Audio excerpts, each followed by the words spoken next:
with him now. Waiting for. All right, let's get it popping. Oh shit! Hey, I like it. The Boba mask. I was not ready for that, guys. I was not ready to see that. Look, that is clean. Hey, my bad. If y'all don't know, Nick was very against Boba coming back. He did not like what he saw. And what was that, the first episode? You know, he didn't see any point. But look, hey, we all been there. We all got to eat it sometimes. I had to eat it. I had to eat it last week about Thrawn. You got to eat it this time. Way to own that. Oh, my God. That's great. That is great. Great intro. Great intro. I didn't know you had that. I wasn't ready for that. I need to get one of those myself. Hey, again, we all knew it was coming. You didn't, you know. You know, some of us saw it was coming. I tried to hold you back. I was like, don't go, you know. But how you feeling right now? How you feeling about it? You know, my first words were when I saw Slave One. I knew I was going to eat it right then and there. You were right. I was wrong. I appreciate everybody that took it easy on me. Comments and messages. But, yeah, man. Hey, that's what happens sometimes. You go out there. And, again, I can defend you. Just like I tried to hold you back, I'm going to defend you a little bit. I'm going to say that, you know, you were more speaking to what we were going to see. Like, you weren't necessarily speaking 100% to the possibility of it to happen. You were, like, saying, right. Like, why would it happen, you know?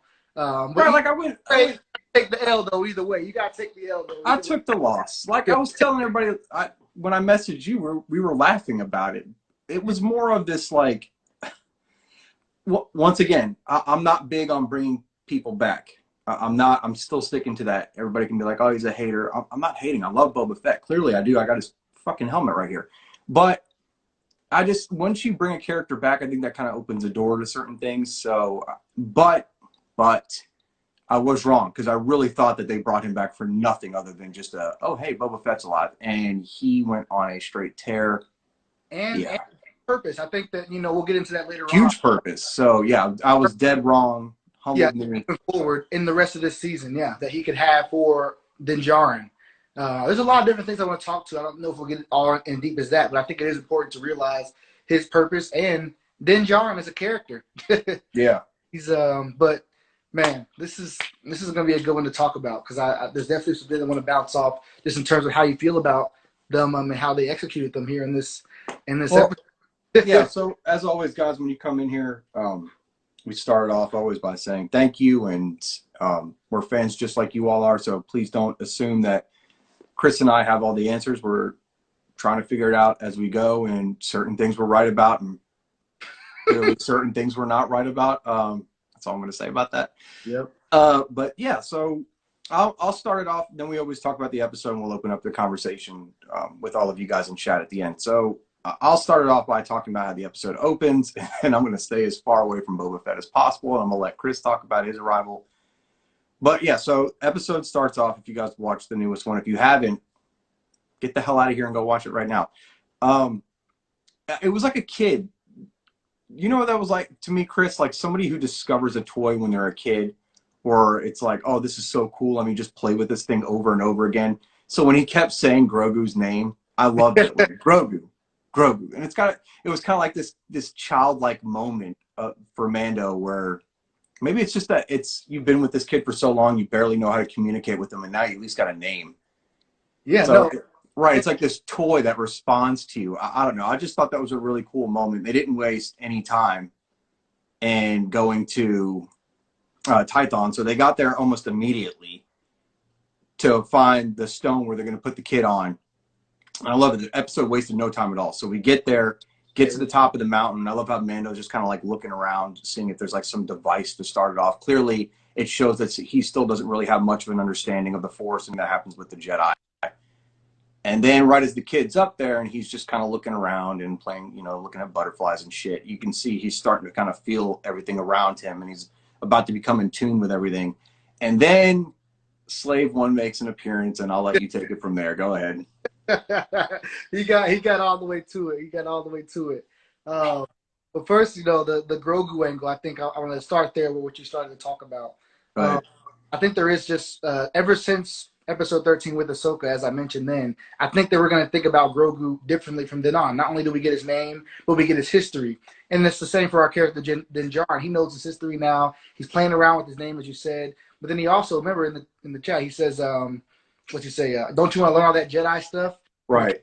Like, nah, like been there, done. Like, no, I don't really want to. So, like, there is a history of Grogu that we're starting to really tap into. I think we see it later at the end of the episode as well.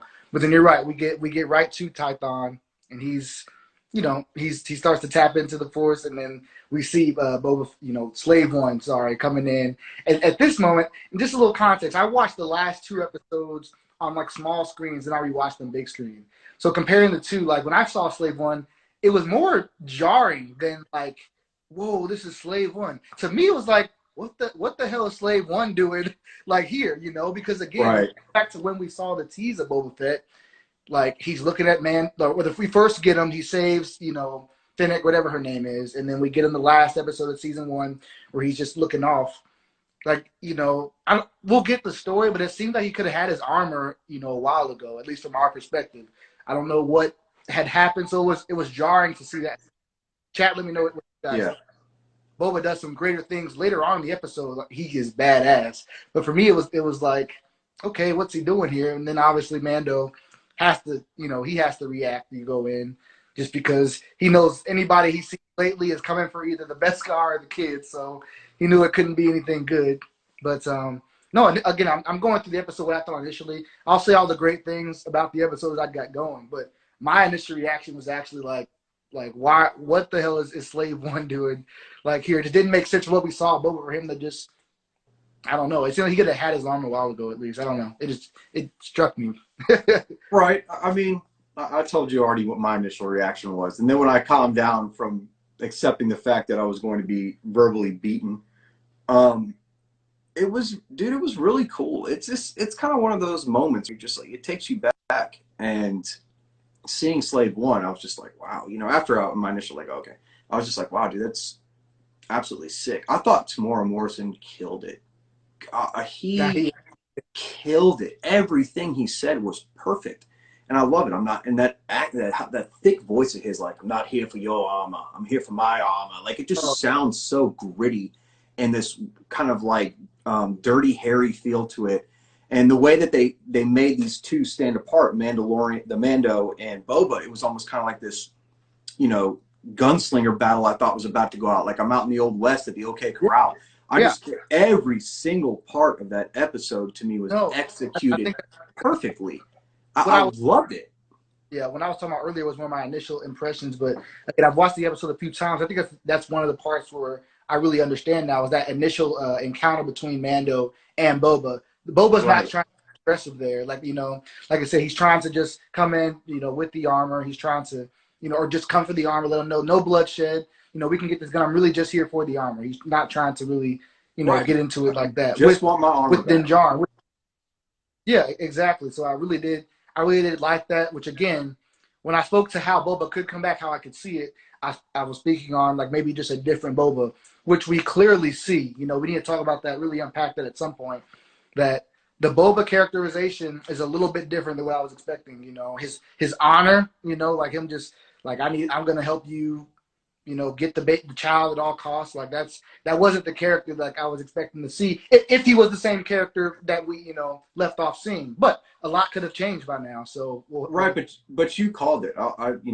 You were dead on, because when, like you said last week, when I was slamming him, you're like, I'll play the devil's advocate here. Maybe this is a different kind of Boba who's on a different kind of a journey. And yeah, I think you were dead on. Like, first of all, like lots of little things too. The Mando looks at him, and I almost thought that's almost the exact same line from Rogue One when he says, "Are you a Jedi?" And then he drops that line his father dropped. I'm just a simple man trying to make my way through the galaxy. But I thought that him saying to him like, "Are you a Jedi?" would have triggered him to be like, fuck the Jedi. I hate the Jedi. He's got more reason to hate. Boba's got more reason to hate the Jedi than anybody. So the fact that he was like, no, I'm just here for my armor, and I'll protect you and the kid. I just want what's mine. Just give me. That to me was like, wow, this isn't the person I thought it was going to be. Maybe wandering the desert for years, almost dying, humbles you a little bit. And I love that line about how sometimes fate will save the wretched.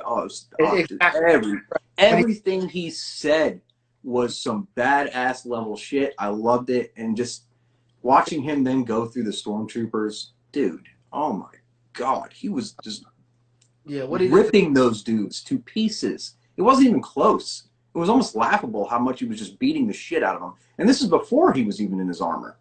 No, yeah, and that's what I'm saying. So like I actually love that. And again, we brought up a little bit last week. I love that the Mandalorian is going there. You know, again, I think that when you look at, we talked about what Ahsoka did in the previous episode, like Rey and Kylo did nothing like that in the sequel trilogy. No. And then when we see what Boba Fett did with the little stormtroopers, I mean, oh my God, we've never seen anything that brutal live action in Star Wars. I mean, what he did that last trooper, he bashed that dude's face in.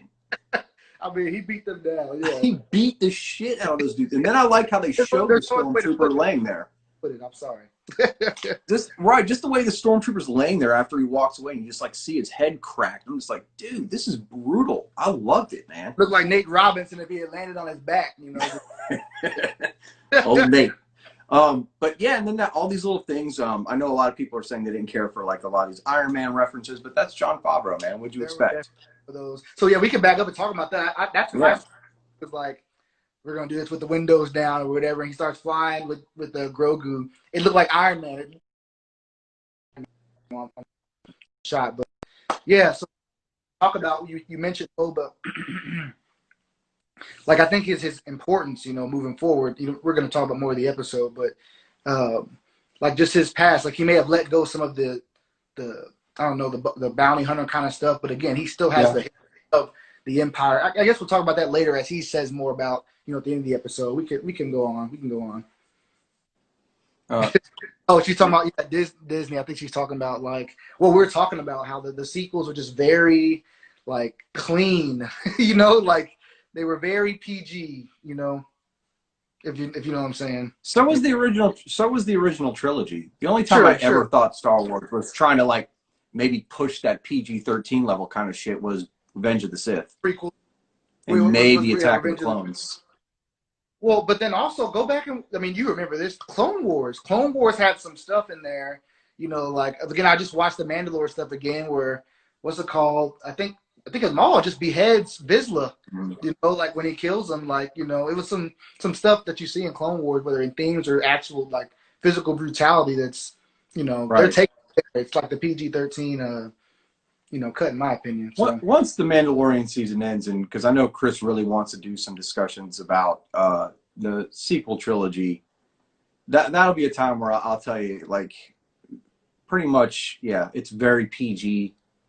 It's very, we need to get more than just all these dudes watching Star Wars. We need to bring in more of a younger audience again. We need more females involved in Star Wars. And like, it shaped a lot of the things that they decided to go with. And for everybody that likes to slam Kathleen Kennedy, stop doing that. Remember, we all have a boss, right? We all have a boss. You really want to hate somebody, go fucking hate Bob Iger, because he's the one that said, this is what I wanted. And he was the one stroking the checks and making the decisions at the time. So you can hate Kathleen Kennedy all you want, but at the end of the day, she answered to somebody. And that man was Bob Iger. Now he's gone. And again, like what we should be thankful for, you know, is that they did they seem to have a grasp of things now. Like what the Mandalorian had started with season 1 into season 2. Again, we've talked about many times. There's so much good they've done. I think they grasp of what to do moving forward. And again, where the Mandalorian's at in the time period, there's years before anything happens in the sequels.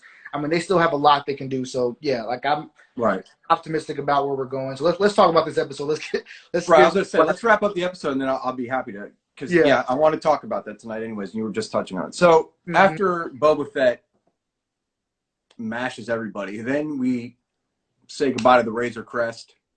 I was probably the only one that wasn't sad. It's a piece of shit ship. Get yourself an upgrade, brother. Hook yourself up with something new, something shiny, something badass. We all like the Razor Crest, but hey, I can't wait to see what he drives next. Maybe he ends up with Slave 1. Spoiler alert. It's not the coolest ship, that's for sure. Right. So I mean, and the reason why I say spoiler for that is just because I thought to myself, so through the episode, right after that, after the Mandalorian ship, the Razor Crest gets blown up, luckily Boba went in there at the right time to get his armor back, comes back down. It's like Boba has returned, and he's just mashing everybody.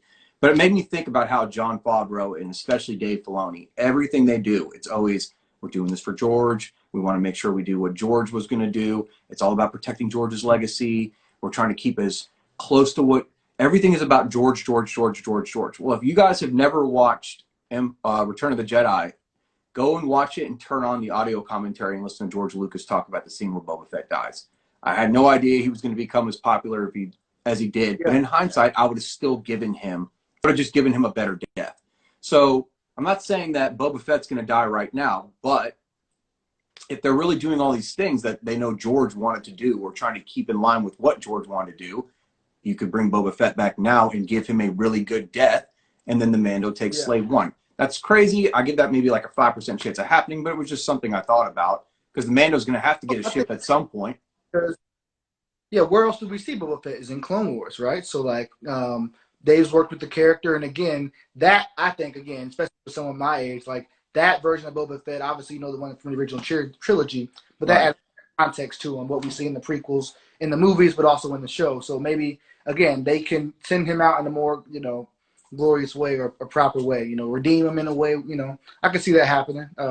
Again, I don't know what's going to happen these next few episodes, but I think Boba's knowledge is really going to help Mando because when he's like, what's going to happen when he says, I got to give the kid to a Jedi? What's Boba going to say to that? Maybe he's like, what are you doing that for? Like, what, I don't know. Like he can, like you said, he has a history with all that, the Empire, everything that's happened beforehand. Boba's, seen it or know something about it. So right. And then speaking of the kid, as we move forward, then after Boba Fett launches that missile to take out those 2 carriers, which was really cool. I love that. I was aiming for the other one. Then we finally see the Dark Troopers, and dude, they just look sinister. Anything with the red eyes is just so they look like Death Troopers, just mechanized Death Troopers. But I love watching them just come down and right. No, I didn't hear you talk about Boba's armor in the fight. I thought he showcased a lot of different stuff we hadn't seen or didn't know that. He was just a wrecking crew of shit. Like everything that he did in that fight was absolutely badass. Like bending the stormtrooper over and shooting him in the gut and watching that trooper go flying. Everything was it was sickening, dude. It just reminded you of like when that dude puts the armor on, because we never saw that in the movies. I think that's the big problem we get here. It's a lot of us know a little bit about, and me included, I only know a little bit of Boba outside of the movies. I didn't read a whole lot of the comics that had him. So all I know is what I've seen and what I've heard, right? So that was the most we've ever seen in a scene with Boba Fett just wrecking shit, by far. Any other time, he's just zipping people and flying around, and that's it. The best action I've ever seen with Boba Fett is playing Battlefront. So, right. So watching that whole scene break down, I love it. They just, when I said, God, give this guy a purpose, well, clearly they did. And they told us all right then and there, if you didn't think Boba Fett was this Omega level badass, he is. We're letting you know that he is. Like, this dude can run it. And it just, oh my God. And the fact that he's teaming up with Mando now. Ooh, that's going to really help them infiltrate. And Boba's knowledge, I don't know how they're going to end up getting into Moff. I don't know if Yoda, again, we saw him there, like who he called to, who heard that. Or they're going to get that dude now. They're going to get Bill Burr's character. I can't remember his name. The Imperial sharpshooter. They're going to go break him out. So if you talk about a crew like them together, and then imagine if like Bo-Katan and her crew shows up. Like, dude, that is oh my God. I think the next 2 episodes are going to be just absolutely epic, especially when it comes to fighting. I really have zero idea of where it's going to go now. None. So let's talk about that, because we've kind of, I haven't got to say exactly what I wanted to about Boba Fett's reintroduction into the season. And again, you mentioned Bo coming back. I've heard some people talk about the show, wanting to criticize some of that. I don't think that really applies any of that. I think it's been more natural again. Bo-Katan where she needs to be, Ahsoka's where she needs to be. The Boba Fett entrance is the only one where I felt like, and again, we'll get more story on it, but he just seems to just conveniently show up. Again, he could have had his armor a while ago, in my opinion, it seems like. And Yeah. it just showed, like, he could have showed up on Ahsoka's planet. Like, I've been watching you, Mandalorian. Like, again, maybe he just decided not to engage if he was fall. I don't know. But, and I'm not criticizing the show for that. I'm just saying, Right. I hope that that's the only time we make it just seem so convenient that like a legacy character or someone that people thought was dead just pops up like that. Yeah. That's just my opinion. People might feel differently. Our boy, Star Wars Legend, says, I read somewhere that Boba's knee rockets were from a visual dictionary. If that's the case, then that's the amazing attention to detail on Favreau's part. Dude, and Favreau, we trust, right?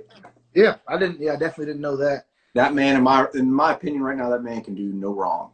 Him, Filoni, they'll never run Lucasfilm, but if they're in charge of a lot of series, we're in good hands. And I'll touch base on that here in a little while. But yeah, dude, the attention to detail, everything about that. The only thing I could even nitpick for 2 seconds, if I had to just be negative about it in any way, is what's the girl's name, the sharpshooter that Boba saved? Something Fennec or something? No, not Fennec. Is it? Fennec. Fennec. Whatever. When she opened up her chest thing or her stomach thing to show what Boba Fett had done to like fix her and heal her, that was just that was like some bad looking CGI. I was like, oh, what? That was the only thing.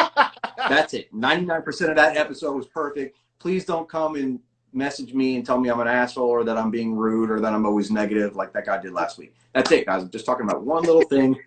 I just thought it was some bad CGI. That was it. Everything else was great. It was. I can't say anything. And also, too, like we're not talking about, I just loved how helpless the Mando was every time he tried to go up there and break that kid from that concentration or whatever you would call that thing he was in. Every time the Mando got close, he was getting knocked on his ass, and he'd be like, it's like, okay, it's like somebody that slaps you and they're just like, oh, okay, well, if you need me, okay, all right, well, I'm here, that was it the whole time, dude. I felt bad for the Mandalorian. Like, you're starting to see, like, how really helpless he is when it comes down to some Jedi-level shit. He can't come close.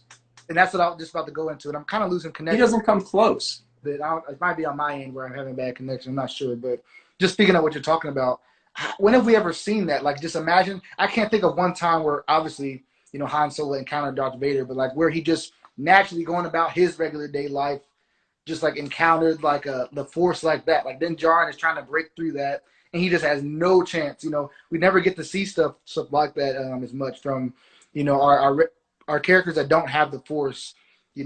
Getting to just like see it in that way, and it's not like in a destructive way. It's not like trying to kill them. It's just like in a natural way. Like you cannot touch it. You cannot fathom what this is. Right. So next episode, Grogu's hands. Laura Fennec Shand. Okay, there's our little encyclopedia. Her and Star Wars Legends. We'll just have them two constantly drop us names. Every time Chris and I forget a name, you two just throw it in there. You got the answers. And then we'll wrap it up. So the last 5 minutes of the episode, super cool. So the Dark Troopers come down, take the kid. Grogu's now up in an Imperial cruiser, and I like how Boba Fett goes taking off after it, and they tell him, we don't want to harm the kids. So he's like, I'll follow slowly. And even him to look forward in the seat like that and be like, oh my God, the Empire's back. Yeah. I thought was really cool. I also think it kind of speaks to where Boba Fett said earlier, I don't really answer to anybody. I'm on my own. I'm alone. I have no allegiance to anyone, and I really don't care for anyone. Just want my armor, and I want to be going about my business. But just that scene told me like he doesn't really have much love for the Empire at all. So I love that, and how then it takes off, and then everybody's favorite moment, which to me it was like cool, but it bothers me. It's like seeing a young animal or a young kid being picked on. I don't like it. Fucking irks me. So it was kind of one of those uncomfortable scenes. It was cool, to see the kid using the Force and just banging those stormtroopers around. But it goes back to what Ahsoka's saying about using the abilities when they're kind of, you're put into a situation where they're going to come out of you due to stress or whatever it might be that could cause you to actually use these abilities, or maybe the kid was scared. So that whole scene just made me very uncomfortable. I'm like, man, like this poor kid. Right. And he's just in a lose-lose situation right now. And then when Gideon pulls out the Darksaber in front of his face, like, you're not ready to play with things like that yet. Dude, that was such a badass moment. He is an evil dude. I want more Gideon. He's great. Give me more Gideon. This is where we can spend some time on this scene here, because you're right. We're getting to see, Grogu really using the Force in a aggressive way against the Stormtrooper. I mean, like, he's really messing with him. He's like, man. Right. But that speaks to Grogu's history, not only with what he does to the troopers, but also what what Moff Gideon says to him, is that, like, he seems to know these stormtroopers. He knows he's been here before. Like Gideon's like, he says, have you seen one of these? Or it's been a while since you've seen one of these. Like he seems to know that Grogu's had some kind of history, with Jedi or with the Force. So again, I think that there's more story that we'll see at some point with not only Gideon but Grogu, and what all he knows and has seen. Again, he doesn't want to do the Jedi stuff anymore. He's done it. He knows enough. He knows that's what he was supposed to be, or enough about it to know that he doesn't want to deal with it anymore. Even Gideon knows that, like, oh yeah, I know what you used to do. Like, you remember this? Come on now. I know you want to put nope. So I think that there's something that we'll see at some point. And again, crossing that with what Din Djarin's going to learn from Boba about the Jedi, or about just the times, even just the rebels and the Empire. I think it's gonna be crazy. Yeah. Star Wars Legends just says he said something about Grogu getting better. He does. For sure. He's again. You're getting. He points right to that. He's just like, I see that's whatever about that improving, and then you've seen one of these. You're not ready to play with that yet. And you know what? I started to think, like, watching that whole scene, maybe Gideon is Force sensitive.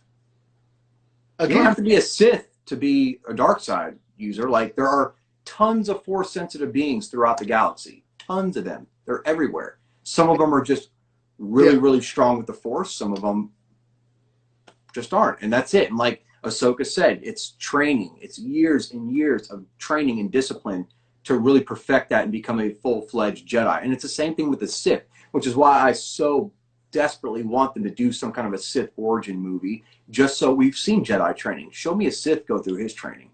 Things warped in the worst way a person can be warped and manipulated to feed on fear and anger and hate and just become powerful that way. That would be incredible to see. And watching that whole scene, it's like, in what you were just saying, he's kind of like twisting this kid a little bit. He knew to tell that stormtrooper, like, hang on a minute, let him do his thing, let him get it out. What is that like, though? That's what a Sith would do if he wanted, like, if he's looking at Grogu. We know he wants Grogu for his blood, but just to speak to indulge in what you're getting at, is that like a Sith would be like, that could be my new apprentice. Let him indulge in some dark side. Let him see. Let me tease him a little bit. Like, right. So like that's kind of what he would be doing if he was a Force user. Like, that might be what he's kind of doing. Use your aggressive feelings, boy. Exactly. Just straight Emperor shit right there. That's how. Yeah. So I thought that scene was probably the one there's every episode there's like one or two scenes that I'll rewind and watch like 3 or 4 times. The one where he had the kid in that room, I watched it probably like 4 times. Listening to Gideon, everything Gideon said to him, the way he put the saber in front of his face, the way Grogu reached out to it, like, he recognized it. He might not know it's a Darksaber, but he knows what it can do. You're gonna get so sleepy. Gideon knows, like Gideon. Yeah, getting sleepy. Yeah. He knows what's going on. So right, I know you're young, and I know when you use your abilities, it wipes you out. It's time for you to take a nap. Like, exactly. Just taunting a child with that blade that close to his face. That's some sinister shit. I think when I was talking about some of the push, the negative things about whenever Boba's injured, this episode is really good. Like on a whole, and I think it just, again, we speak about this season. There's been so many great episodes. Like, it's been hard. Like, I have my 2 favorites, but everybody else gonna have their 2, and I think you're just right there. Right. It's been awesome to get, like you said, from the production to what they're doing, bringing things back and introducing new things that can become spin-offs. And we've talked about maybe where the Mandalorian may end, and I think it's important that we start to think of Din Djarin as a character. That there's, at some point, like you said, he may take the helmet off, and we're gonna have to get to know him a bit better. They keep emphasizing, his armor. He just lost his ship. Like we'll see. Like, I don't know. Maybe they just want to, know him without the helmet a little bit more at some point. I feel like that's where that's where things are headed, you know.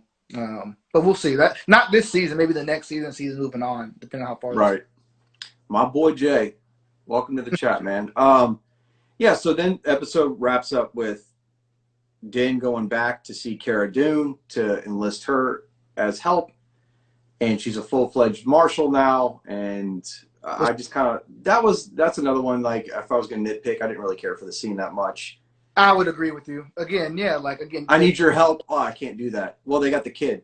All right. And like as if he wouldn't have said that. The very first thing he said is, "Hey, they got the kid," you know. But right. Again, that's okay. So let's talk about that real quick because my history with this show from the beginning. I've been not bringing this up because it hasn't been an issue for me, but people have been bringing it up from the very first episode. Is the length of the episodes not a problem for me because again the production and they seem to tell the story in good enough time. Right, no, it never does. But then you look at this one that was so short, and you're talking about this quick scene with Cara. It's almost as if, like, I don't know, like, I'm not saying that scene specifically, but maybe they could have just given this some minutes to flesh some things out or to give it some more breath, because that would just seem like just a very quick and, I don't know, it just seemed, I don't know, just. No, I know what you're saying. It's quick. I almost felt like that last 2-minute scene didn't really need to even happen. Yeah, exactly. Yeah, like it just seemed unnecessary. Like, yeah. Right, and I didn't expect so much importance to be on Bill Burr's character to break out. I can't remember his name. If y'all remember his name, let me know. But just an Imperial sharpshooter. Well, I need him to get me in because he's probably the only guy he knows from the Empire. It's like I need to break him out. So it clearly tells us exactly what we're going to get in the next episode. It's going to be a prison break. Well, and then think about the last couple. Then you have the season finale. They've gotten right to the point the last couple episodes. They've been allowed to do that because they almost tell you, hey, this is what you're about to be doing next. Bo-Katan's like, yep, go see Ahsoka. You know, then Ahsoka's like, yep, you know, the Tython. So then you can just pick up right there, getting right into it. We know where it's going. So, again, we know, right, yep, they're going to break out Mayfield or whatever and get them out. There's been really good moments. There's been a couple of surprises, but you're right. They're kind of. No, there's still been surprises. I think even in the Ahsoka episode, we didn't know that she was going to just show right up. Like I think they're kind of laying out exactly what's going to happen. Yeah, it's been surprises, but even with you knowing what's ultimately about to happen, they still surprise you. So again, I'm sure that'll happen with Mayfield, where maybe somebody else is showing up. You know, I don't know. Right. But just something sends things out of whack. That's what happened with Mayfield in the first place. Things were going crazy. They let out the guy, and it was a trap. They all tried to ambush or try to leave Mando behind. I remember that episode. Something happened where they were trying to be slick and try to catch Mando slipping. All I know is the team he's putting together. Yeah, I think episodes are going to be action-packed, especially the next one. If they got to go break him out of a prison somewhere, it's going to be just. I don't even know who's directing the next one, but. You can expect just a shit ton of explosions and fighting and guns and pure action. And then we'll see what happens in the final episode where he's going to have the crew he needs to go get the kid. And see, so yeah, like, I would hope, like you said, if that happens, if the entire next episode, and read that comment at some point, it's a long one, so if the entire next episode is them capturing this guy from prison, and the next episode is like supposed to wrap up this entire season, I'd be kind of disappointed with that because, again, remember the last 2 episodes to kind of, you know, get things going for the finale. I don't think that they should just try to wrap this up in a 40-episode, episode. Unless it's going to be closer to an hour. I think it would with more time. I think they should, if they're going to capture this guy, maybe it can do some more and they would actually go after Grogu or whatever. But you read the comment. I didn't read it. My bad. What did it say? No, Jay. He says, guys, I don't know I missed this, but can we talk about that dad bod Boba? You better watch out, dude. Laura's going to jump on you for that one. It was a little snug. Let's be real here. Boba was rocking a little bit of a belly. Like 50 years old. Like Mike Tyson and Roy Jones Jr. out there. Like what it was like Tyson coming out of retirement. Like you cut a little bit. You can still whoop ass, but you ain't going to look that good. You saw it to the stormtroopers. He bust you up. No, I'm just playing. I'm just playing. I don't know you like that. You want to say it to my face? Yeah, dude, I thought the same thing. When they showed that like side shot of him, it was like, all right, we all have our angles. Clearly, that wasn't his. he definitely had the dad bod rocking. I can't hate. No, I thought, yeah, I didn't have anything Right, bad. dude. You can whoop somebody's ass. Have a belly. No, Knock yourself out. Right. no, like I said, he killed it. They did the best with him. Right. Well, Yeah. who knows what's gonna happen? Are we gonna get some more from him? Like, I don't give a it was. It looked better on him than it did on what's his face, Josh Duhamel or whatever at the beginning, or whoever the actor was at the beginning of the year. and he didn't have give Cobb Vanth. another 2 weeks. He'll have it all. Have the right pants and that, the undersleeve, whatever he wants to do. And again, like he might have a different swag about it than he had before. But again, that goes back. Why all of a sudden is he so aggressive for his armor now? You're like, is there a story there, or is that like something that they just like, oh well, don't really worry about that, Right, like it took you 5 years to walk around and finally, oh, here's my armor. Wait a minute. Yeah, I gotta start for 5 years. You didn't have your armor. You couldn't find it. Tatooine's not that big. There's like 3 towns on the entire planet. Drive off with it. He knows who Cobb Vanth is. So again, we learned that there's like 3 towns on that entire planet. You could knock that out in a 2-day adventure. And right, 5 years. Isn't it from the Sand People? Like the Jawas had it. Oh, like, it's hard to track them. It's only the biggest thing driving around. Yeah, he knows the sands of Tatooine, like he said. So I don't know, man.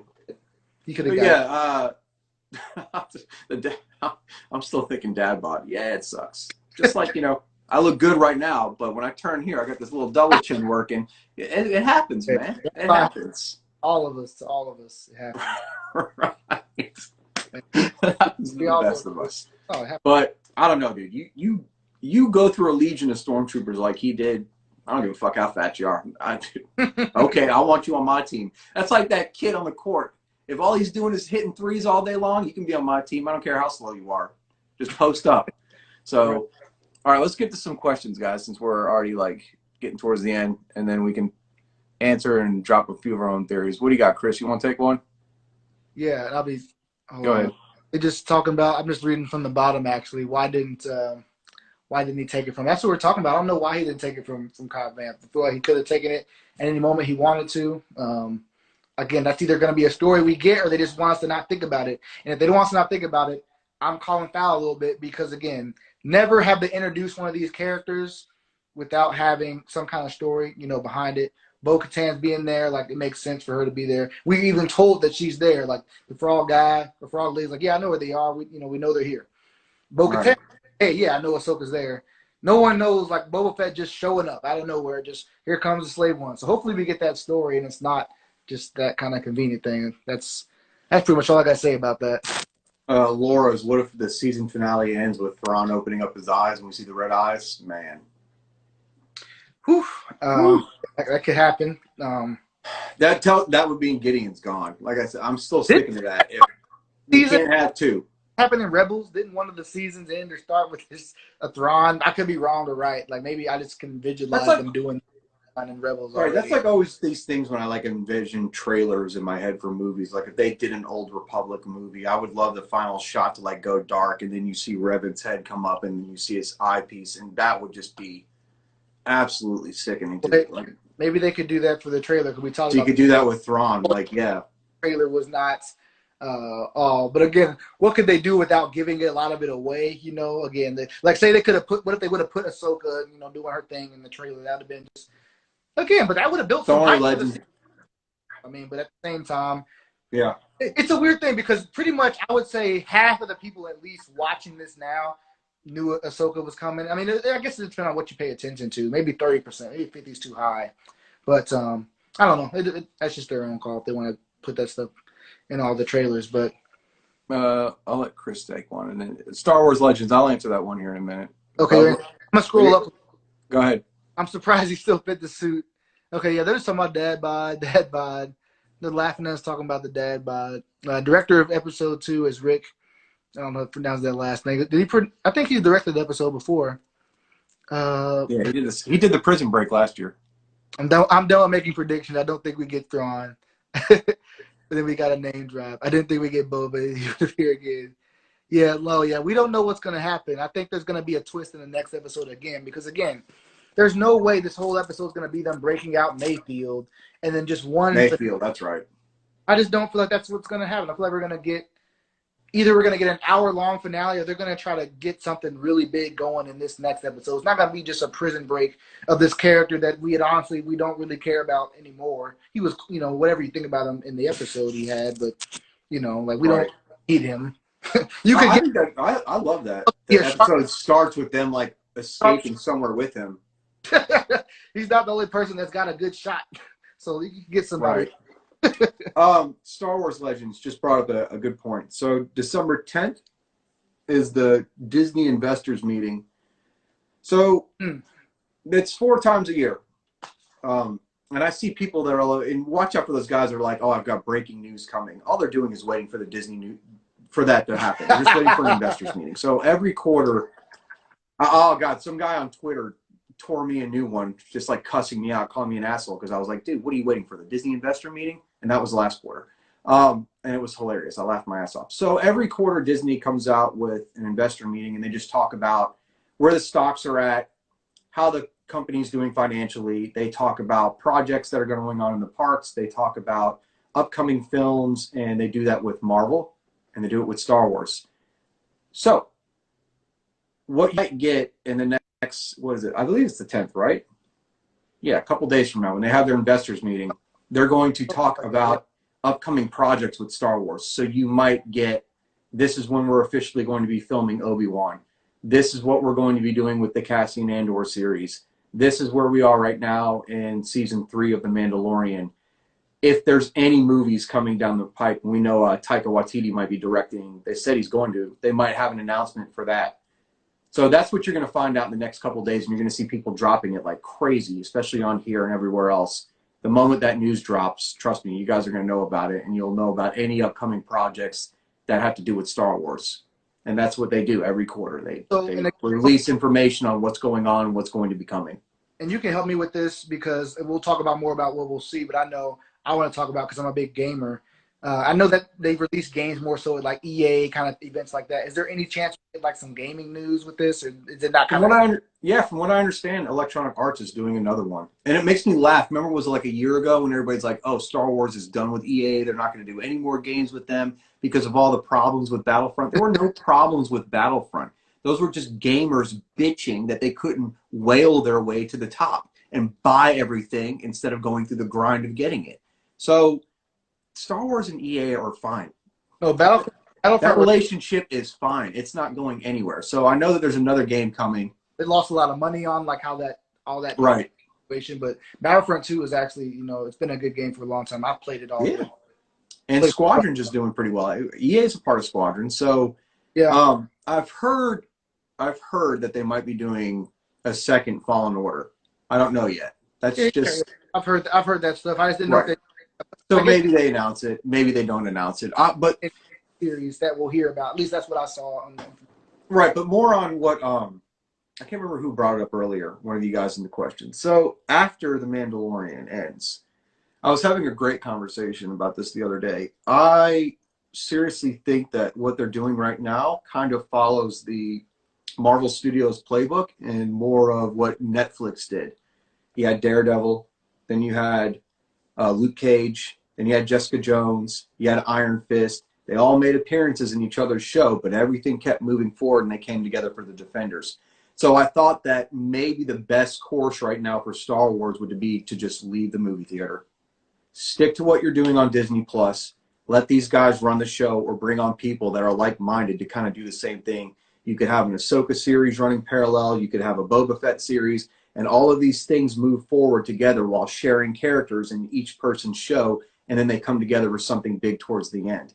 And I would love to get that announcement at the investors meeting, or at least to hear about that the next few months. Because, listen, the box office, we love it. Going to see Star Wars in the movie theaters is always going to be one of those just magical moments. No matter if the film is good or bad, everybody gets hyped. But I think that they should just take a break from movies for a while and just stick to Disney Plus, at least for the next 2 to 3 years, and then come out with another movie. Well, again, and what we've seen is that they can give us the same, kind of production. I mean, there have been some shots in The Mandalorian that have been, as good as some of the movies. So that's all stuff we can see. Again, I think for some reason I heard that, and like a lot of what I would like to see, and we talked about the sequels earlier.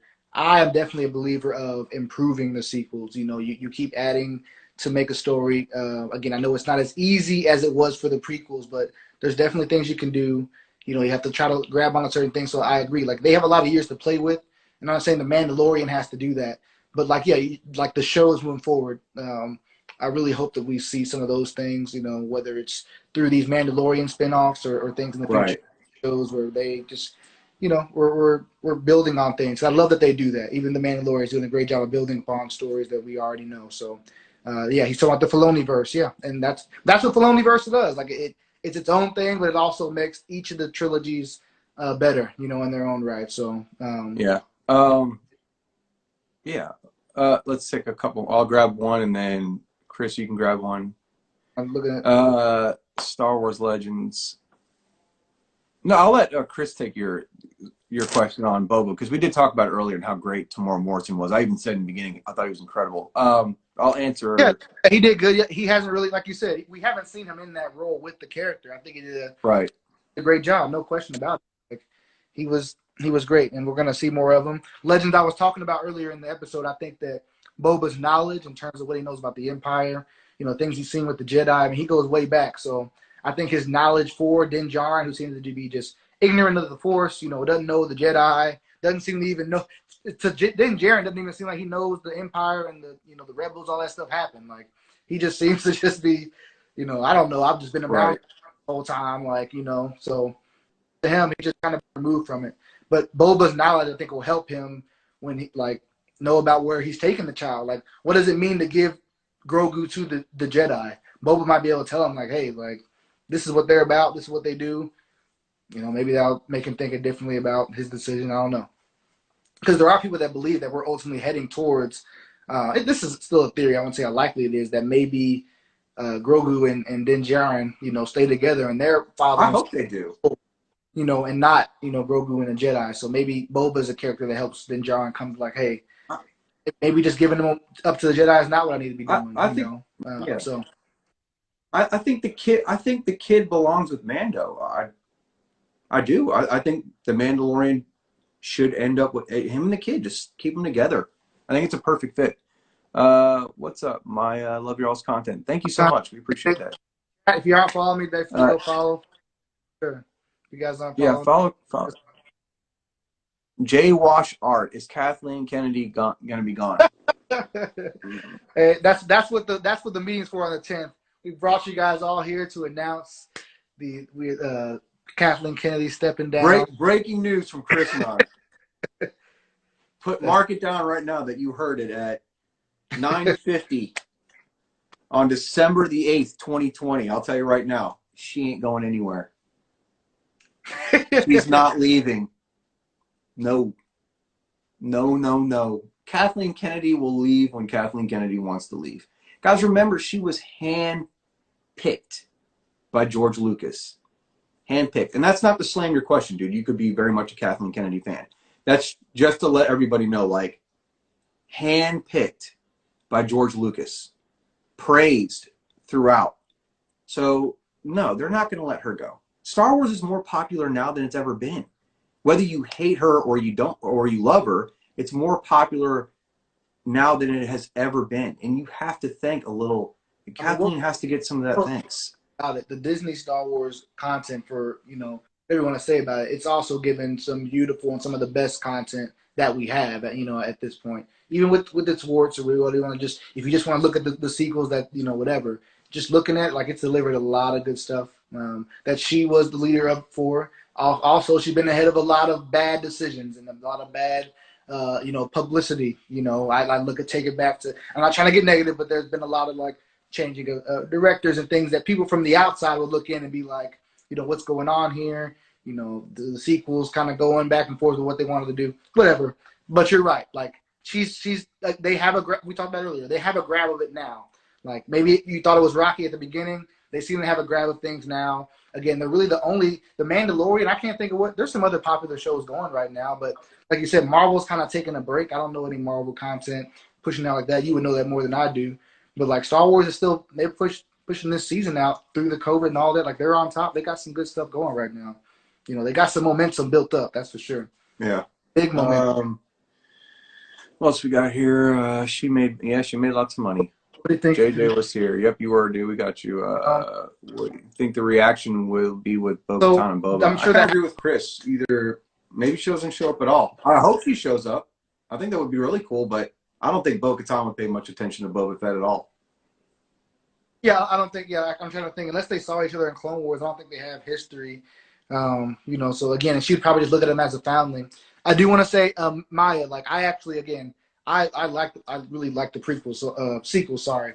So when I'm talking about them, I think, you know, I think I'm allowed to talk about them in the way that I have because I do really enjoy them and just want to see them even in a better. Because I love the character Rey. You know, I just, for something about the sequels, I like them. You know, call me whatever you want, but I do like them. I want them to be seen in a better light to the overall Star Wars community, especially because I know that there were problems with them. I want those to be kind of touched up and fixed up. You know, so that's just me. Luke.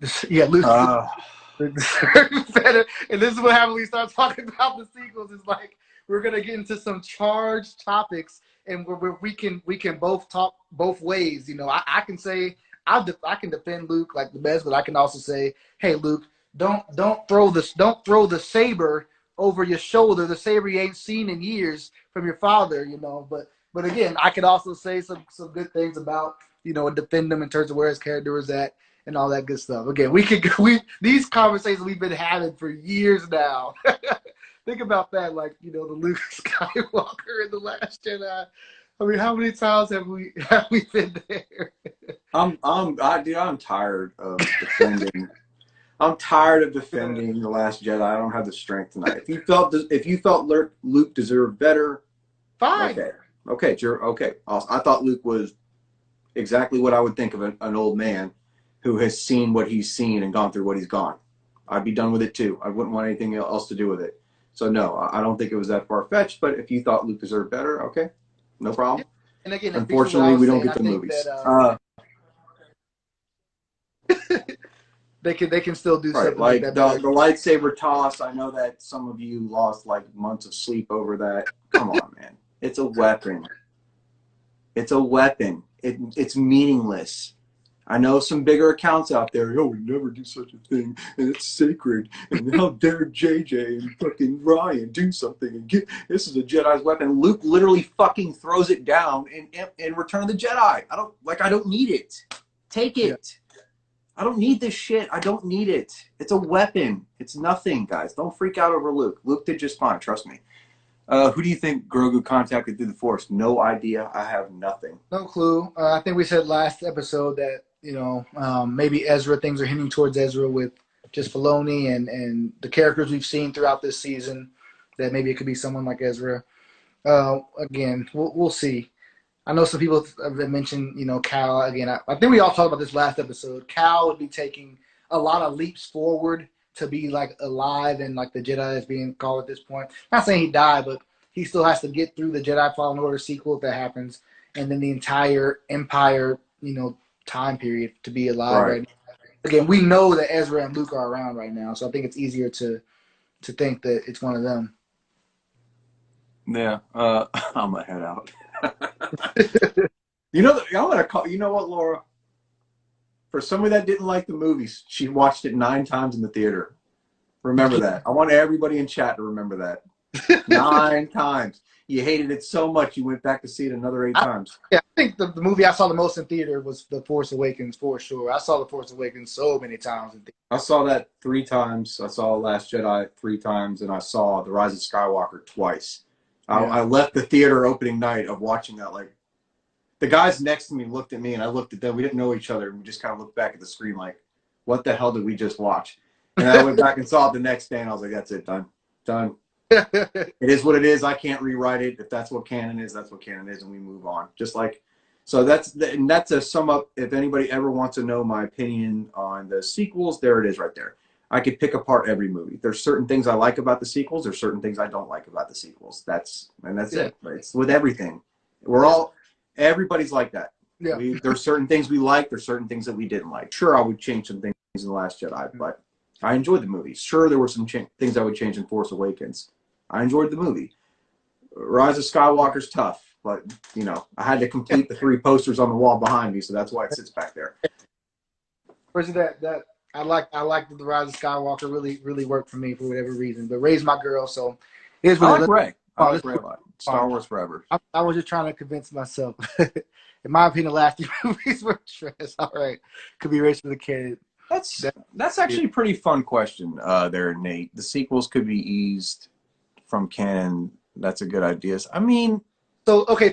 So hold on again. I want to talk about this with the chat because I just said I think the better idea for me and the precedent that Star Wars has set is that they are going to try to make it and flesh it out. I understand that there's so much disjointness with it, but hear me out. And again, I like The Rise of Skywalker more than some of you guys did. If you go ahead, we're opening this up to everybody to chime in. If you try to hone in on The Force Awakens and The Rise of Skywalker, and not saying you just get rid of The Last Jedi because there's stuff you do there, but if you try to hone into those 2 stories, you can try to build upon something and try to flesh that out in some kind of way. That's in my opinion over the years. So again, I don't think that removing them from canon, because there is some stuff there, guys. Like again, Rey is a Palpatine. Like we know that Palpatine's coming back. We're seeing in the Mandalorian that they got these clones. They got all this stuff. They can start to make something. Like we know there's a Palpatine clone son kind of guy around there in the galaxy that that might have importance. I'm just talking out of my head like my ass. This is all just talking, but there's stuff they can do to try to help that story out over the years that they have until The Force Awakens comes out and even in between those. So that's my opinion. I don't believe that they should just remove it from canon. Even not saying they have to focus on it completely right now, but I don't think removing it would be the play. That's just my opinion though. That's right. No, I agree. And that's the last 3 movies were trash. Dude, trust me, you're not alone. I know a lot of people that can't stand them. So you're not alone. Sequels are not my favorite, but I'm not going to go insane about trashing them right there to answer that guy that just answered before. Right. Like if you don't, okay, I didn't care for Solo. Doesn't mean I go around slanging it. There's certain things I don't. Rise of Skywalker, if you had it playing somewhere, I wouldn't be like, oh, this sucks, and I would walk out of the room. No, I just like, okay, and I would shut my mouth about it and move on. Like, right. You guys just got to let go, man. Just move on. If you didn't like it, okay, it is what it is. But don't say to yourselves like, oh, well, not my canon. That's just asinine. Doesn't exist in my EU or my universe, or it'll never be canon to me. Well, unfortunately, it's canon. They don't pay you to write the movies. And I want to speak for the guy that said it was trash because I have a buddy that actually went through the same thing. A huge, big Star Wars fan, but he did not like the sequels and was done with Star Wars, admitting, though, that he liked Rogue One. And he, had liked the first season of Mandalorian. Now he's liked season 2. And he's all about what's going on right now. So, whatever's happened with the Mandalorian, he seems to have found that enjoyment, even though he doesn't like the sequels. That's what I'm saying. Like maybe 10, 15 years from now, like a lot of people did with the prequels, he even has a different tone because of shows like The Mandalorian, because of maybe spinoffs that come in the future. So let's just, let's just enjoy the we're in. Let's embrace, what's to come, because we're in a great time right now. And guys, remember the prequels were hated. Oh, yeah. The prequels were trashed to pieces. Like, they shredded the prequels when they came out. That's facts. Go look it up. Like, it was right around that Last Jedi number. Like, half the fans liked it, the other half slammed it. That poor bastard who plays Jar Jar was driven to the point of almost suicide. Like, Star Wars fans, I love everybody in the community. I really do. But we are probably the most vicious. We're not like Marvel, DC, Star Trek, everything else, Harry Potter kids. Like, we are brutal. We are brutal when it comes to what we think and feel about Star Wars. And if you don't like it, there's certain things in Marvel that fans might like or might don't like, but it's not like they ever go out there and like, I don't accept it. It's not a part of my canon. Like, only in Star Wars do I see people say shit like that. So just understand, like, maybe 10 years from now, there's an appreciation for the sequel trilogy. Maybe in 10 years from now, I'll look back at Rise of Skywalker and be like, it was okay. Right now, no. But then again, everybody's different. For you guys that are watching us right now that are in your teens, you're not going to think the same way in your 20s. If you're in your 20s, you're not going to think the same way that you are in your... and when you're in your 30s. Like, if I was an 18-year-old kid watching the sequel trilogy, I would probably have a completely different take on it than I do now. Everybody's going to change as you get older, guys. There's certain things you're going to like now that you're not going to like later. So that's why, you know, just be patient with it. If you hated it, cool. If you loved it, awesome. You know, but we can't change it. Don't just put it in your minds that it doesn't exist, because unfortunately it does. Some dude's calling me a bum in the chat. That's what's up, man. Oh my God! Look at this guy. The worst Star Wars. I mean, we just talked about it. Like, we can just be. There's just so many people that have a passion towards it, and again, we all have different perspectives. Like I was just gonna say, like, I'm the one that I love the prequels. I never thought they were trash, but that's just because my age. Like, I didn't, you know, they were the first I could grow with, so there was no way that like I could do that. What's this dude's name? MXIS. I mean, who is this dude? Like I don't know who that is. That's fine. Yeah, whatever. Get rid of that shortly. But yeah, so I don't know. But back to this is what happens when we start talking about the sequels. There you go, Coach. Okay. I mean, I don't. You got some love in there, Coach. You got some love. You got some love. We get started talking about the sequels and then all this stuff, you know, whatever. Right, never fails. Some asshole's always going to come in here and tell us all that we suck. Go back to some of these. There was something you want. Oh yeah, you wanted to talk about the conference. We kind of talked about the episode, all we did, but again, at some point, one of these episodes after the Mandalorian, like we said, we're gonna really get into what we're talking about in terms of what they're doing now that the sequels hadn't got done. I think Legends even mentioned it earlier. He was talking about how like. He said something about the Mando or how the sequels is kind of like a contained in a year. What's the next thing we have coming after this? After Mando, is it Bad Batch? Yeah, I guess so. Again, I'm sure they have something like, since that's the next animated series. That is far down my list of what I would have wanted them to put their time and energy into in this moment. But it is what it is. Dude, the Clone Wars was probably one of the best finales I've seen. Like, yeah. Oh God, dude, that final season of Clone Wars, outside of like the Martell sisters, the Martez sisters, which I listened to Dave Filoni talk about it, and I get where he was trying to go with that, to kind of show you where Ahsoka was, but like that last 4 or 5 episodes of Clone Wars, the way that ended, oh my God, like that was like edge of your seat shit. Oof. Yeah, Mando's right there. Like, I can't go wrong with it. But what they've done with this television series over the past couple of years have been crazy, dude. Absolutely crazy. And anybody that hasn't watched Clone Wars, like, go watch it. Even if you don't want to watch the first few seasons, because a few of them drag, they really do. At least watch the final season of Clone Wars, and just hang on for the ride. Like, the first 3 episodes are awesome with the Bad Batch. Then it kind of slows down a little bit, and then you're going to get right there towards the end. Right before Order 66, and dude, oh my God, yeah, like I love that season of Clone Wars. I could watch that on repeat all the time. Well, again, like I think you could condense it. I'll forget how many episodes there are in Clone Wars, but say there's an episode guide. There's probably 30 to 40 that you like really want to need to watch, and like you said, you watched that final season last year. That'll give you a good foundation of like what it is and what, you know, how great it is, because it really is something you would want to watch. Like if you really enjoy Star Wars, you want to really get into it. And you've seen the prequels, like, you know, go watch the sequels the prequels Clone Wars, and look at an episode guide. If you want to watch all the rest of it, go ahead. But I know for myself now, since I've seen it all, I kind of go back and watch the arcs and the stuff that I want to see. Like I said, I just did with the Mandalore stuff. Which now the next thing I want to go watch is the whole Ahsoka. I think it actually continues at the end of like the Mandalore wrap up with Palpatine. I think that goes right into Ahsoka leaving the Order and Barris, because they bombed the temple. I'm spoiling the Clone Wars, but they just bombed the Jedi temple, and who could have did that? That's where I'm at in Clone Wars right now. Again, I'm watching it again. Just one of the best arcs. I mean, crazy. I remember the first time watching this part of the Clone Wars. It's great. Yeah, 130. Jeez, yeah.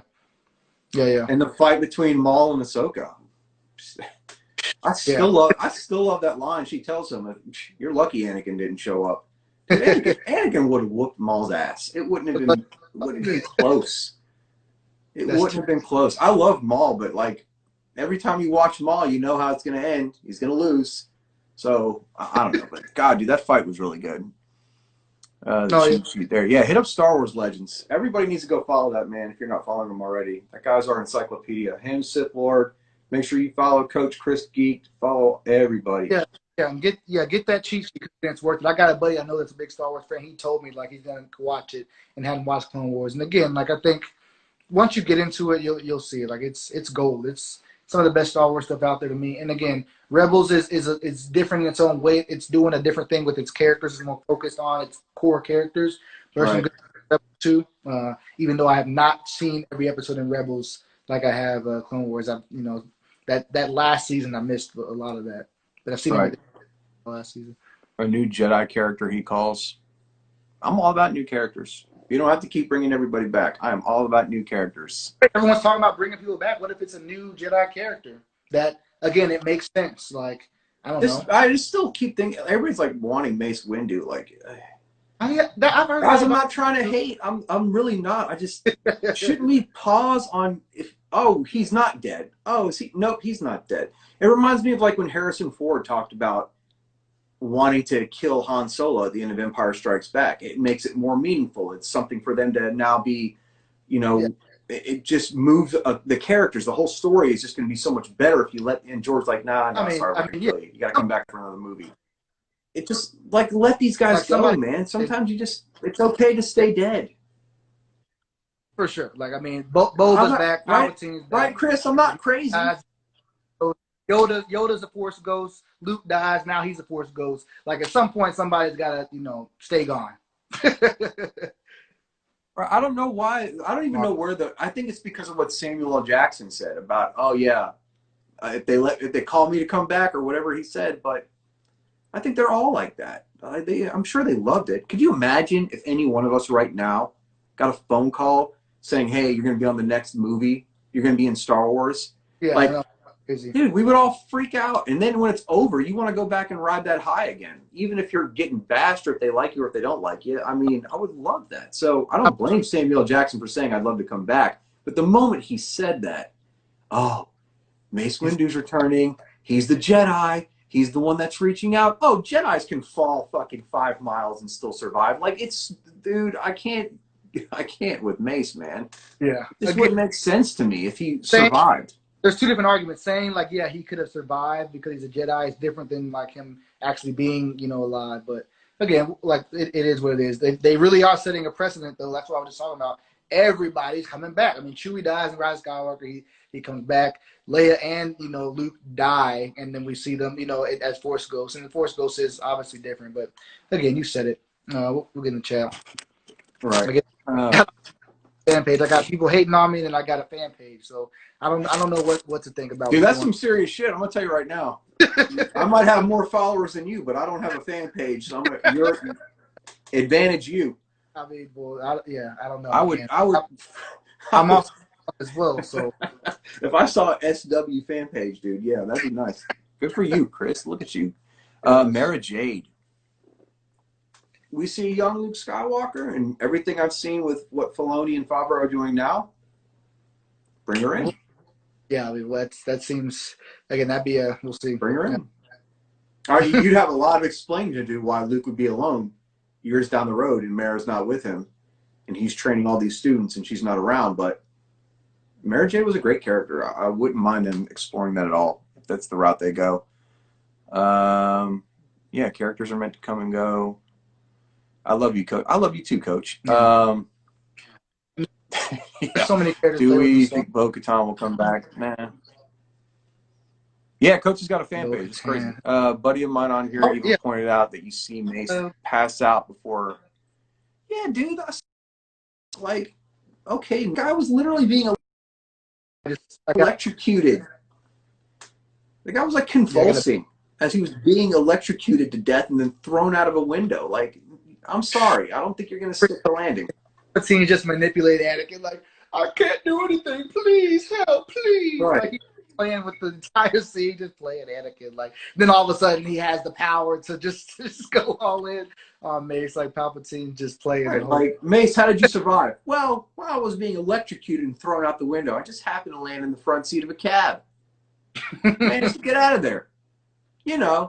found my way back to the temple, found Grogu, was like, oh, this kid was really smart. He hid himself from being killed. So I went and hid the kid, and now here I am. Like, oh, Yeah, please no. don't. Yeah, please no. Don't, please no. No, we're not. She We're died. not the I'm kids. not There's some touching any charge. Kylo Ren kids. Yeah, no. What's your Favorite Okay, we can movie? do our top three. Again, Go ahead. don't don't put a lightsaber to my head. Don't do what Boba did to those stories. I'll never do one of those posts again. The last time I posted my list of movies, holy shit! Like, yeah. You're an idiot. How could you? Really? Like, dude, it's my list. Like, this is what I think. God, right. Yeah. So, never doing that again. When I tell you this, understand that someone's going to think it's complete trash, and that same person's going to put out their list, and someone's going to be like, hey, that's complete trash. So, whatever. Go ahead. I'm going to start off by saying I have to choose between, you know what? The Force Awakens. I have to put that of the sequel movies.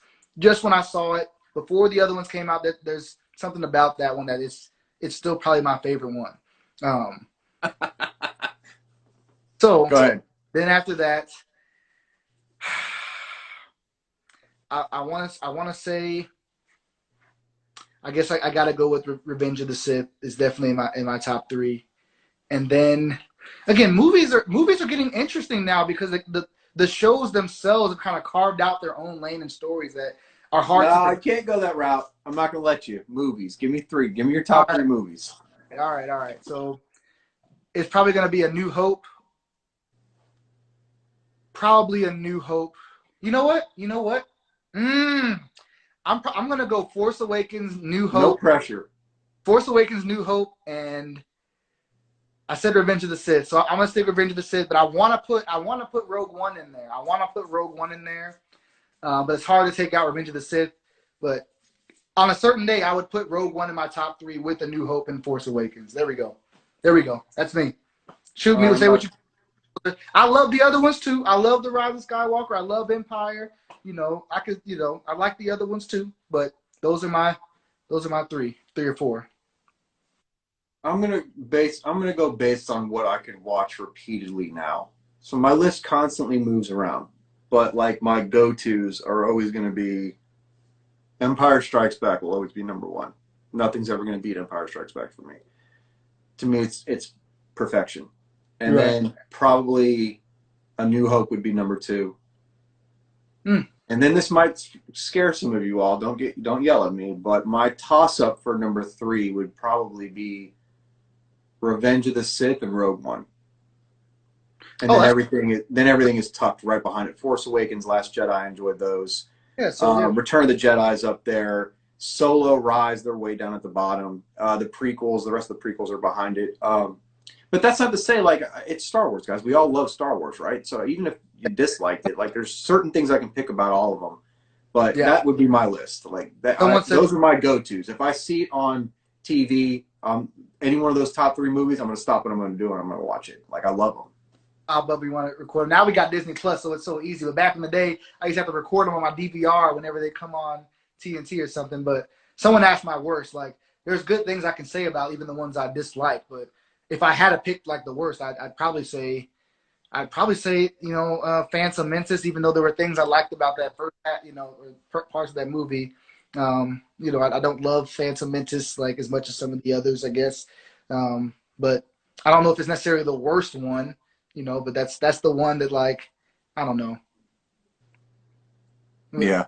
Love Rogue One. I like those top three. Yeah. Again, we all have our own opinions. I love them all. So. I'll tell you what, like I do like the sequels. None of the sequels are on my worst ones. Even though in hindsight there are things about The Last Jedi I really would want them to do a bit differently, but I don't like hate it. It's not my least favorite movie. I think there's some things I like in that, even though whatever. Again, Phantom Menace is a little boring to me. Yeah, again, it is what it is. We're going to talk about other topics now.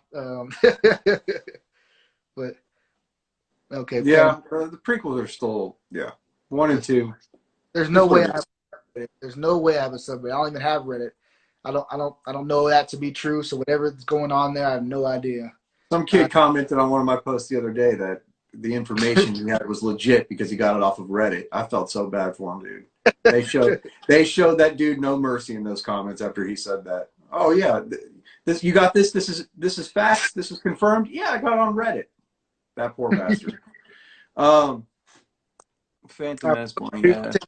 Rogue One, dude, I love Rogue One. Rogue One is still underappreciated. I think it is too. I've seen some people like Rogue say that One they don't. is still an underappreciated movie. Chat, open up here. I want you to feel open with your opinion. I've seen people say they don't like Rogue One. I really would like to know why they don't like it. You know, because I don't really see it really. You know why? Because Disney did it. I mean, that's not. I don't think that could be the case. Like, because again, I know people that don't like it that like. I think that's the case. Weird. It's weird. I don't know. It's weird. I loved it. I thought it was a great movie. And remember, Gareth Edwards was fired at the end of that movie, but he's still credited for directing it. And he was still made his appearance in there at the end. So he's officially part of Star Wars canon as one of the troopers. And it was also like a huge gateway into like right where it all started. Like that, just like we just talked about, just adding context to story we already know, just so beautifully, you know, from what we saw in Vader. Like I said, the ending of it, you know, even just the characters and what we see with the rebels, how they weren't just always the good guys or whatever, or like they had to get dirty sometimes too to you know, to make the change. That was almost Maya. That was almost a different ending. The trailer that we saw for Rogue One, where they're running, Jin's holding the plans, and they're running through the sand while they're being shot at with the AT-ATs, that was Gareth Edwards' cut. That was his final part of the movie. So, like, when Zack Snyder finally got his Justice League cut, which is coming, can't wait to watch that, they were talking about, well, what about Gareth Edwards? Like, that was around for, like, a couple weeks, and then it fell away. But Gareth Edwards has his own cut of Rogue One. But they didn't like the way that he ended the movie. And that's why they let him go. And then I can't remember the guy they brought in to finish the movie. But from everything I've read about this dude, he doesn't really care for Star Wars. He's openly admitted that. Like, well, they asked me to do a job and I did it.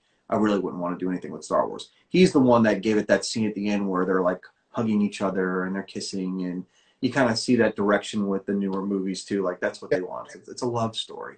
So once again, that's why I enjoyed Rogue One even the way it ended. I would love to have seen what Gareth would have done with it, but dude, that movie, oh my God, like everything it literally looks like it was made in the 70s. That's why I loved it. I loved every bit of it. All that, like it was really a great movie. And someone brought up the characters not having development. Well, again, it is a movie where the characters come and go. Like there are movies where characters come and go. Like you watch a movie and the characters that you're introduced to, they're gone at the end of the movie, or most of them. Not everyone has a happy ending. So like you said, maybe in comparison to other Star Wars movies, they don't get a trilogy's worth of development, but I thought it was good, you know. I don't know. Right. Opinions on Disney ending the Star Wars movies. Personally, I'm super mad or weird that's been going on for so long. Like my dad watched Star Wars. I didn't know Disney was ending the movies. I think they're just taking a break from them to focus on the TV shows right now. Don't worry, you're going to get your movies. They've already inked directors. And Kevin Feige... Dude, and Kevin I trust. Kevin Feige's joining Star Wars. He's going to have a movie or a project of movies. So don't think that yet. They're just taking a break from it. And from what I understand, everybody's taking a break from movies right now. And that's what everyone's kind of taking a break. You can do the series, and Star Wars is doing the series, but the movies will always, I mean, I say always, but, you know, the movie experience might change, but they're going to be Star Wars movies, you know. Right. There's always going to be more movies, but 2 hour long.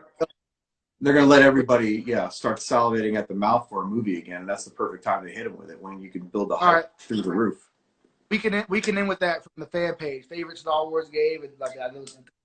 But what is yours? I don't know how much gaming you do. Force Unleashed. Oh, Force Unleashed. So you go way back. All right. So yeah, Dude, I'd probably go. Sick. I love Star Killer, man. That was sick. Oh yeah, he was Star Killer was crazy. He was crazy. Mine is definitely lightsabers.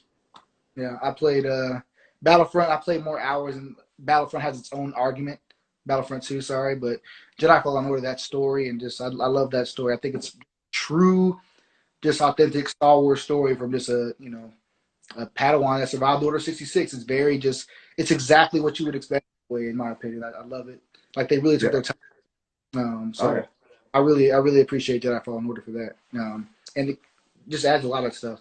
They could play with that stuff in the future too. Like a lot of things they introduced in that show or the movie game, like from the Zeppo, or just even how Cal goes about interacting with his environment. I think people have mentioned that when Grogu's on that thing and you see the Force, it's similar to when Cal meditates in Jedi Fallen Order in the in the environment. You see that kind of blue aura. Right. Even when he's doing his Force Echoes, like that blue aura. Maybe that's what we see moving forward. Like that kind of just that's what the Force looks like. In a way. Not all the time. Dude, that's a nice little it's a nice little hidden Easter egg you just picked up on there. I completely forgot about that. Every time Cal sits down to meditate, that's what the symbol looks like. The little blue, yeah. And then even a lot of those symbols, just like I said, the Zeppo, those ancient structures we see, maybe we'll see that at some point. I know there's stuff we see in The Last Jedi and on Octo that we may see pop up again with the symbols. I know we've seen them in other places, but again, Right. just talking. But whew, I don't know how much longer we're gonna go, guys. Maybe a few more minutes, but we kind of wanted to really get into for today. Appreciate you guys all in the chat. Again, It's getting live every single time. We love doing this. We really do love doing it. Yeah, Back to the Future 4. There we go. Doesn't seem fiction to me. Doesn't seem fiction to a lot of people. Jedi Fallen Order combat was amazing. Yep. Dude. Oh yeah.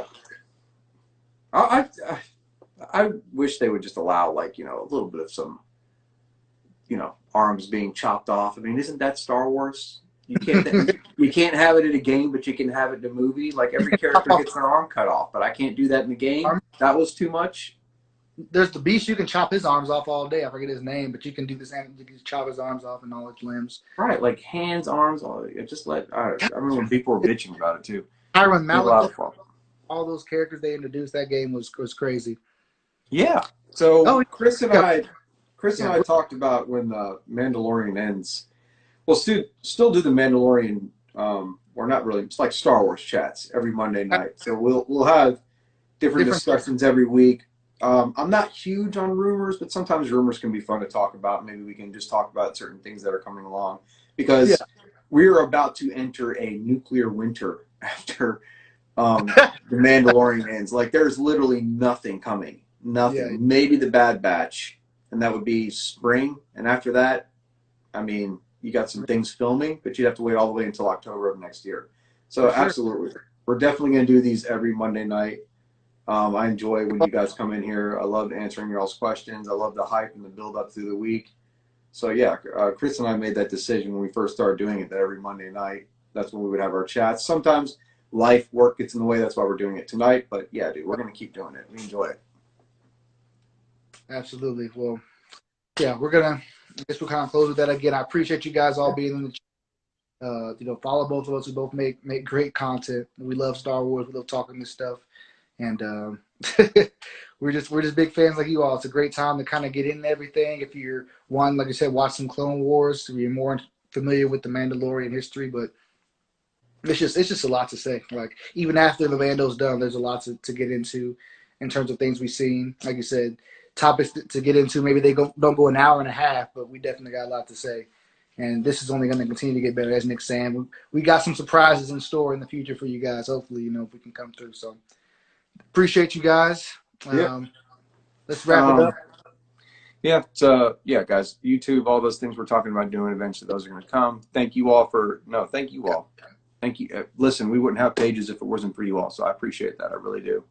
And then, seriously, it's all for you guys. The whole reason I started this page was to have something by a fan for fans. It's always going to be just as much yours as it is mine. So if you guys weren't following me, it wouldn't be anything right now. That's why I'm grateful for you guys all the time. I can't say it enough. Whether you agree with me, whether you disagree with me, whether you follow me one day, unfollow me the next, and then come right back. Still love y'all. That's what we're here for. Just enjoy Star Wars, man. Be fans. But yeah, that's all I got. I appreciate every single one of you that stops by. I really do. Sure. Y'all have a good night. See y'all next time on the next chat. All right, y'all. Later. All right.